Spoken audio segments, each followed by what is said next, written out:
Technique ক্লাসে তোমাদের সকলকে স্বাগত। আজকের আমাদের আলোচ্য বিষয় 2026 সালের সপ্তম শ্রেণীর প্রথম পর্যায়ক্রমিক মূল্যায়নের ভূগোলের দ্বিতীয় সেটের প্রশ্ন এবং তার উত্তর। তোমাদের প্রথম পর্যায়ক্রমিক মূল্যায়নের পূর্ণমান থাকবে 30, সময় পাবে তোমরা 1 ঘন্টা।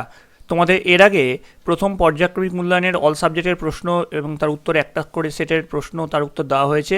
তোমরা যারা যারা দেখোনি তার জন্য লিঙ্ক ডেসক্রিপশন বক্সে আছে। তোমাদের এটা ভূগোলের দ্বিতীয় সেট হতে চলেছে, তাহলে তোমরা মন দিয়ে এই ভিডিওটা দেখতে থাকো।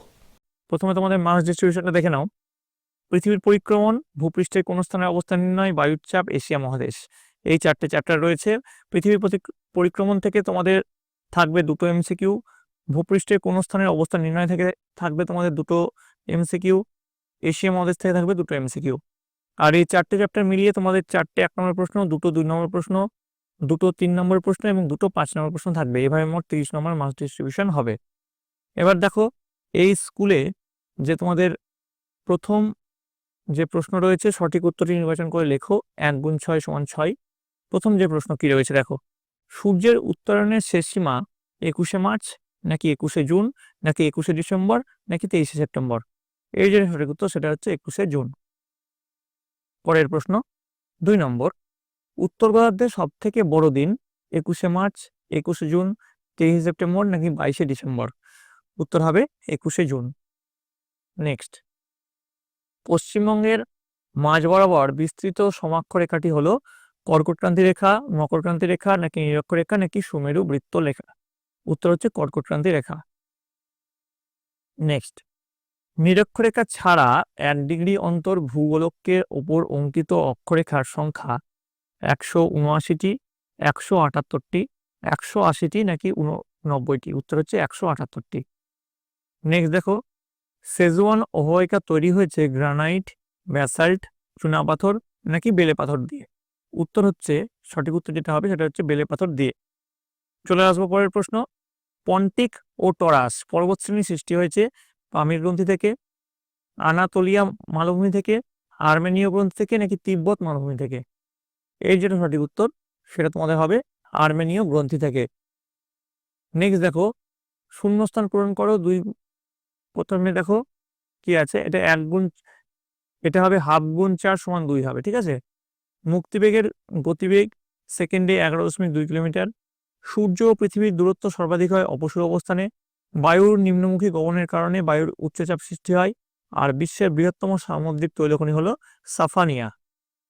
চলে আসবো পরের প্রশ্ন, নিচের প্রশ্নগুলির অতি সংক্ষিপ্ত উত্তর দাও। 1 গুণ 2 সমান 2।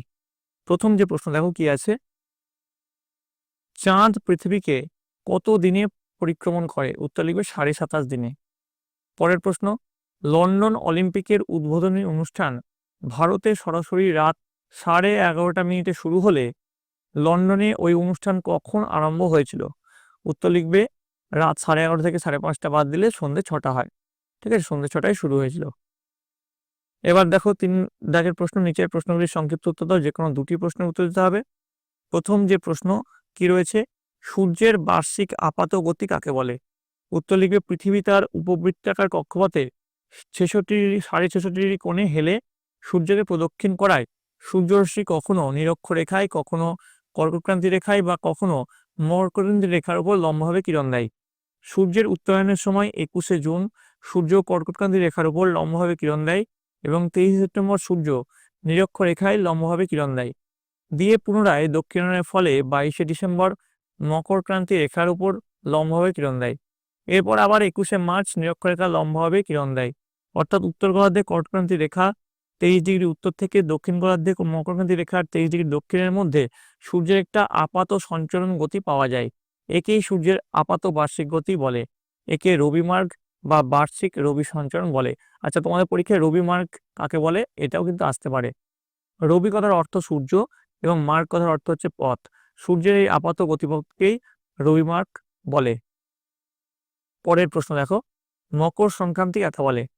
উত্তর লিখবে সূর্যের দক্ষিণায়নের শেষ দিন অর্থাৎ 22শে ডিসেম্বর সূর্যরশ্মি দক্ষিণ গোলার্ধের মকর ক্রান্তি রেখা অর্থাৎ 23 ডিগ্রি দক্ষিণের উপর লম্বভাবে কিরণ দেয়।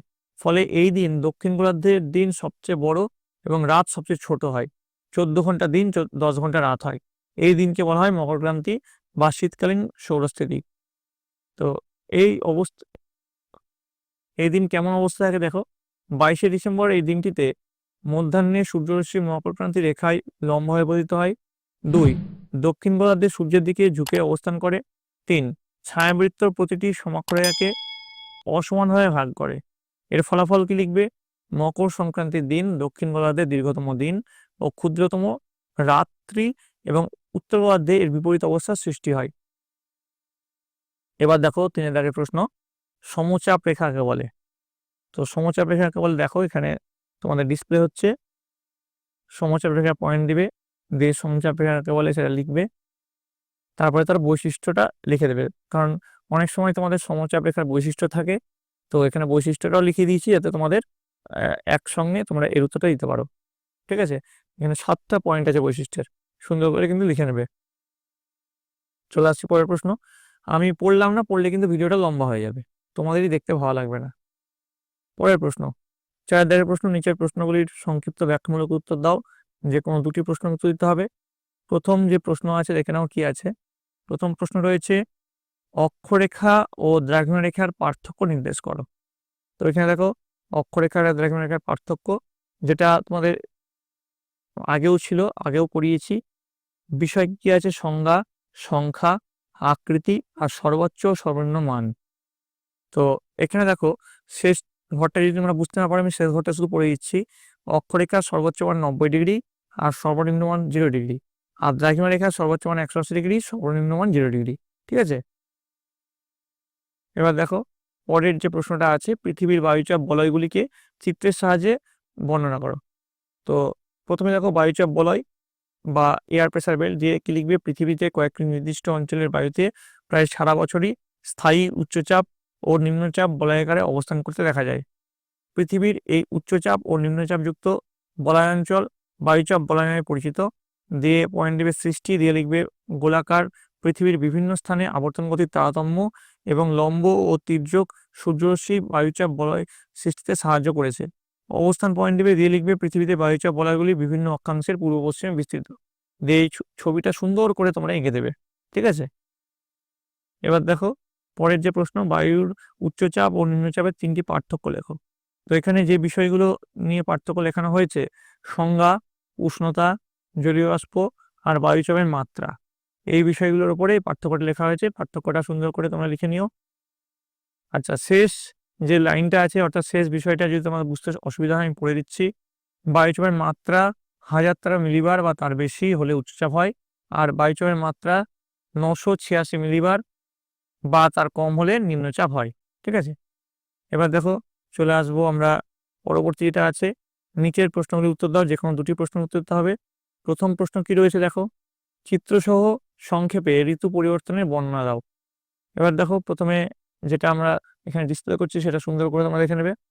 ঋতুচক্র কাকে বলে সেটা প্রথমে লিখবে, তারপরে তোমরা প্রথম থেকে শুরু করে বসন্তকাল থেকে শুরু করলে গ্রীষ্মকাল, শরৎকাল, শীতকাল লিখলে। তারপরে দেখো এর কন্টিনিউশন পার্ট আছে, সেই কন্টিনিউশন পার্টটা তোমরা লিখে নাও। সুন্দর করে ভিডিওটা পজ করো, দিয়ে স্ক্রিনশট নিয়ে নাও। ঠিক আছে, আমি আর পড়লাম না। এর কন্টিনিউশন পার্ট শরৎকাল, দিয়ে শরৎকালের পয়েন্টটা এখানে ডিসপ্লে হচ্ছে, এটা সুন্দর করে লিখবে।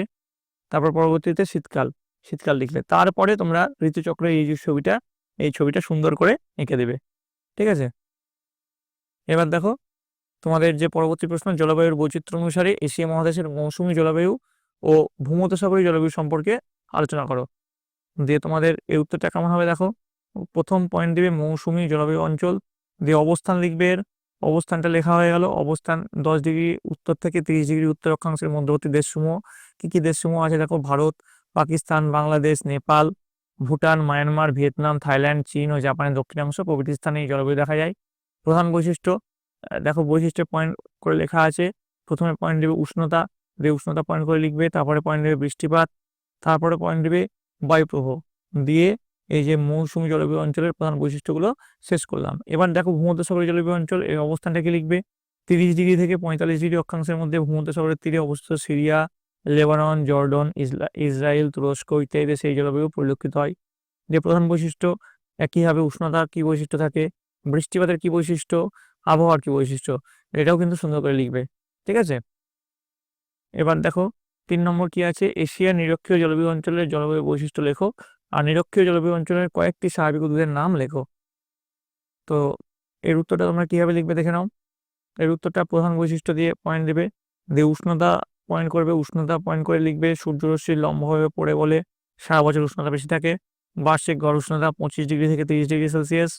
বৃষ্টিপাত পয়েন্ট করবে, দিয়ে লিখবে প্রায় প্রতিদিন বিকেলে ঝড় বৃষ্টি ও বজ্রবিদ্যুৎ সহ পরিমাণ বৃষ্টিপাত হয়, একে 4 o'clock রেনফল বলা হয়। তোমাদের পরীক্ষা থাকতে পারে 4 o'clock রেনফল কাকে বলে। বার্ষিক গড় বৃষ্টিপাত 200 থেকে 250 সেন্টিমিটার। দিয়ে তারপর অন্যান্য বৈশিষ্ট্য পয়েন্ট করবে, দিয়ে সবশেষে নিরক্ষীয় জলবায়ু অঞ্চলে কয়েকটি স্বাভাবিক উদ্ভিদের নাম এখানে লিখবে। ঠিক আছে, দেখো এখানে যে সেকেন্ড পার্টের যে প্রশ্ন আছে, নিরক্ষীয় জলবায়ু অঞ্চলে কয়েকটি স্বাভাবিক উদ্ভিদের নাম, সেটা কি কি, আবলুস, mahogany, rosewood, rubber, ironwood, cocoa, cinchona ইত্যাদি। ঠিক আছে, এবার দেখো 4 নম্বর, দক্ষিণ পশ্চিম এশিয়ার তৈলবলয়ের সংক্ষিপ্ত বিবরণ দাও। তো দেখো এখানেও পয়েন্ট করে লিখতে হবে। প্রথমে লিখবে দক্ষিণ পশ্চিম এশিয়ার প্রধান খনিজ সম্পদ হলো খনিজ তেল। একে ভূতাত্ত্বিক সমীক্ষায় জানা গেছে পৃথিবীর মোট খনিজ তেল সঞ্চয়ের 60% দক্ষিণ পশ্চিম এশিয়ার দেশগুলিতে সঞ্চিত রয়েছে। এদের মধ্যে সৌদি আরবেই 26% তেল সঞ্চিত রয়েছে। তবে জনপ্রতি খনিজ তেলের সঞ্চয়ের ভিত্তিতে কুয়েতের স্থান সবার উপরে। এখানে পৃথিবীর মোট খনিজ তেল সঞ্চয়ের 16% সঞ্চিত রয়েছে। এখানকার প্রতিটি দেশের প্রধান প্রধান তৈল খনিগুলির নাম উল্লেখ করা হলো। দিয়ে তোমরা সৌদি আরব লিখবে, পয়েন্ট করবে, দিয়ে এখানকার যে তৈল খনিগুলো আছে, দেখো সাফানিয়া, তোমাদের এটাও করিয়েছি, সাফানিয়া হচ্ছে বিশ্বের বৃহত্তম সমুদ্রগর্ভের তৈল খনি, সেটাও কিন্তু লিখবে। আর যদি বলা হয় বিশ্বের বৃহত্তম তৈল খনি কোনটা, সেটা হচ্ছে ঘাওয়ার। এটা হচ্ছে সমুদ্রগর্ভের হচ্ছে সাফানিয়া, আর বৃহত্তম হচ্ছে ঘাওয়ার। তারপরে পয়েন্ট করবে ইরান, তারপরে পয়েন্ট করবে ইরাক, তারপরে পয়েন্ট করবে কুয়েত। আচ্ছা, তারপরে এই প্রশ্নের কিছুটা কন্টিনিউশন পার্ট আছে, সেটা তোমরা দেখে নাও। কাতার পয়েন্ট করবে, কাতার পয়েন্ট করে কাতারের যে তৈল খনিগুলোর নাম লিখবে। তারপরে সংযুক্ত আরব আমিরশাহী পয়েন্ট করবে, দিয়ে এখানকার যে তৈল খনি আছে সেগুলোর নাম যেমন করে এখানে লেখানো হচ্ছে সেটা লিখবে। আমি আর পড়ছি না, পড়লে কিন্তু ভিডিওটা লম্বা হয়ে যাবে। ঠিক আছে, তারপরে 7 নম্বর ওমান, দিয়ে 8 নম্বর সিরিয়া। ঠিক আছে, দিয়ে এই উত্তরটা লেখা তোমরা শেষ করবে। তো এই ছিল তোমাদের সপ্তম শ্রেণীর ভূগোলের যে হলিস্টিক প্যাটার্নগুলি আছে। এবার তোমাদের পরীক্ষা, তার প্রশ্ন এবং তার উত্তর। তো ভিডিওটা যদি তোমাদের ভালো লেগে থাকে অবশ্যই লাইক করবে, বন্ধুদের কাছে অনেক অনেক শেয়ার করবে। এরপরে তোমাদের কোন সাবজেক্টের প্রশ্ন উত্তর চাও সেটা কিন্তু কমেন্টে লিখে জানাবে, এবং কমেন্টে তোমাদের স্কুলের নাম এবং জেলা লিখতে ভুলবে না। তোমাদের প্রথম পর্যায়ক্রমিক মূল্যায়ন এপ্রিল মাসে হবে, তার জন্য তোমাদের সকলকে প্রস্তুত থাকতে হবে। তোমাদের রাইমার্টনি যে প্রশ্ন উত্তরগুলো করাচ্ছি, এছাড়াও তোমাদের যে সাজেশন প্রশ্ন উত্তরগুলো দিচ্ছি সেগুলো যদি তোমরা প্র্যাকটিস করো এবং তোমাদের বইটা যদি খুঁটিয়ে পড়ো, দেখবে পরীক্ষায় সাফল্য নিশ্চিত। তোমরা সকলে ভালো করে মন দিয়ে পড়াশোনা করো। তোমরা সকলে ভালো থাকো, তোমরা সকলে সুস্থ থাকো।